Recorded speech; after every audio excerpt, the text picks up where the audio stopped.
మామిడికాయలు నీట్గా వాష్ చేసుకోండి. తడి లేకుండా డ్రై చేసుకోండి. చిన్న చిన్న పీసెస్గా కట్ చేసుకొని ఒక 2 days తడి లేకుండా డ్రై అయ్యేలాగా ఎండలో పెట్టుకున్నాను.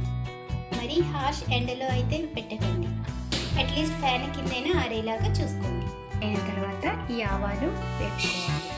కొంచెంగా వేయించుకోండి. కొంచెంగా వేయాలి. మీకు సౌండ్ కూడా వస్తుంది, చిక్పట్ చిక్పట్.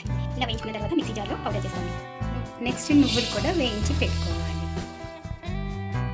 ఇవి కూడా లో ఫ్లేమ్లో వేయించుకోండి. ఓకేనా? ఈ ఫైన్ పౌడర్ కాకుండా కొద్దిగా బద్దగా గ్రైండ్ చేసుకోండి. నెక్స్ట్ ఆవాలు మాత్రం ఫైన్ పౌడర్ చేసి పెట్టుకోండి.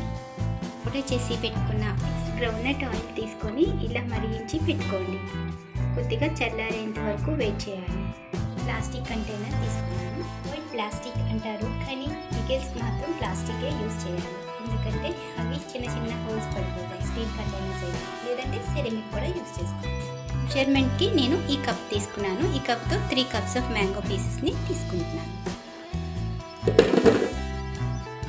కప్పులో మ్యాంగో పీసెస్ తీసుకున్నాం కదండి, సేమ్ అదే మెజర్మెంట్ కప్తో 1 కప్పు పౌడర్ చేసి పెట్టుకున్న ఆవాల పొడిని తీసుకున్నాం.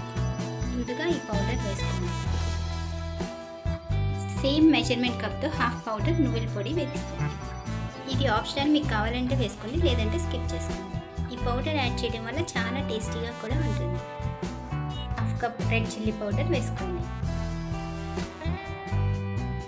నెక్స్ట్ 1/2 కప్ సాల్ట్ కూడా వేసుకోండి. 2 స్పూన్లు మెంతులు తీసుకోండి. యూజ్ చేయకుండా అలా స్పాచులాతో మిక్స్ చేసుకోండి.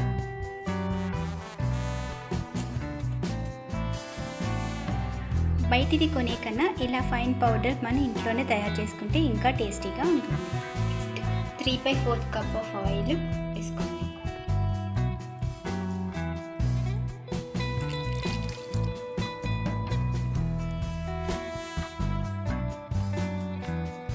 ఒక 3 days ఇలా ఉంచేద్దాం.